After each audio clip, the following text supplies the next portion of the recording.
Hi guys, আমরা এসেছি পুজো দেখতে, দুর্গা পুজো।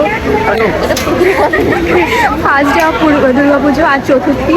বৃষ্টি দিয়ে স্টার্ট। অলরেডি আমরা পুরো ভিজে গেছে, এখন পর্যন্ত ঠাকুরের মুভি দেখি না। চতুর্থী এখন পর্যন্ত আমরা ঠাকুরই দেখতে পাইনি। বল কেমন লাগছে? হাউস ডিসকাস্টিং লাগছে। এটা হচ্ছে কলকাতার চারিদিকে। অলরেডি আমরা হাফ স্নান করে গাইস পুরো ভিজে গেছি। আমরা এখনো পর্যন্ত মণ্ডপ অবধি পৌঁছাতে পারিনি, অর্ধেক স্নান করে নিয়েছি। Welcome to Kolkata in Durga Puja. Guys তোমরা এসব ভিজিট করো, কলকাতা খুব মজা লাগবে। হ্যাপি চতুর্থী। মোটামুটি আমরা দুজনে মিলে পুরো স্নান করে ফেলার পর আমরা মণ্ডপে পৌঁছাই, আর মণ্ডপে পৌঁছে দেখে পুরো ঝর্ণার মতো বৃষ্টি পড়ছে। আর এই ফার্স্ট টাইম আমার এই পুজোতেই দাদার সামনে যে হেঁটে যাচ্ছে, ও রেনকোট পরা ড্রেসটা দেখে আমার খুব পছন্দ হয়েছে, কারণ এটাই আমাদের এবছর দরকার গাইজ। এত পরিমাণে বৃষ্টি পড়ছিল, খুব বাজেভাবে আমরা ভিজেছি। তারপর তো অফিস গিয়ে আমরা বুঝতে পেরেছি যে আমাদের কী হাল হয়েছে। ভেজার পর মনে হয়েছে যে আমাদের ভেজাটা ওয়ার্থ ইট হয়েছে, কারণ সিরিয়াসলি বলছি সেটা ঠিক সেন্ট্রাল মলের সামনে হয়েছে, একদম স্মার্ট স্ট্রিটের পাশে, যেখানে বেশিরভাগই মেলা বসে 2 মাস 3 মাস অন্তর। সেটা তোমরা সবাই জানো যারা কলকাতাতে থাকো।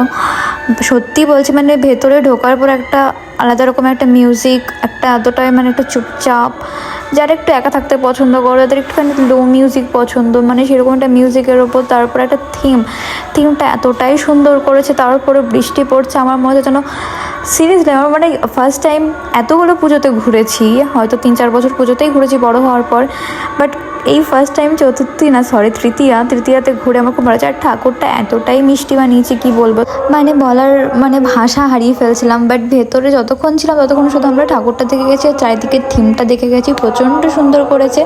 দেন অনেকক্ষণ ধরে বৃষ্টি পড়ে, অনেকক্ষণই বলতে পারো 9:30টার উপর দিয়ে বৃষ্টি গেছে। তারপরে আমরা বাইরে বেরোই। বৃষ্টিতে আমার তেরেনাম কাট হেয়ার স্টাইলটাও খুব সুন্দর লাগছে গাইস।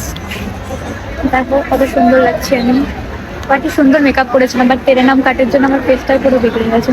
ওখান থেকে বেরিয়ে আমরা চলে যাই দোকানে, আর দোকানে গিয়ে আমরা এইসব দেখছিলাম। লিটারেলি ক্যারেক্টারগুলো এতটাই সুন্দর ছিল। দেন এই কানেরটা আমার পছন্দের ছিল, তো আমি নিয়েছি। আর ক্যারেক্টারগুলো দেখে আমরা দুজনে পুরো পাগল হয়ে গেছিলাম। আমরা অনেকক্ষণ ধরে আমরা ক্যারেক্টারগুলো দেখি, দাদাগুলো ভাবে আমরা নেবো। এই ঘুরতে এসেছি, ঘোরা হয়ে গেছে। একটা কানের নিয়েছি। আচার কিনতে, হ্যাঁ আচার কিনতে গেছিলো, বাট কেনেনি। এখন যাবো আমরা চা খেতে। গাইস এখানে দাম ভাই 50 টাকা। হ্যাঁ 50 টাকা, ট্রেনিং 400 টাকা। এখানে মেলা হচ্ছে, আমি নিজে ওই 1 কেজি আম কিনা 50 টাকা। হ্যাঁ সিরিয়াসলি ভাই প্রচুর দাম নিচ্ছে, যেই দামটা দেওয়াটা উচিত না। কলকাতা মানে যে এত হাইফাই হবে কোনো মানে হয় গাইস, আমরা মুর্শিদাবাদের মানুষ।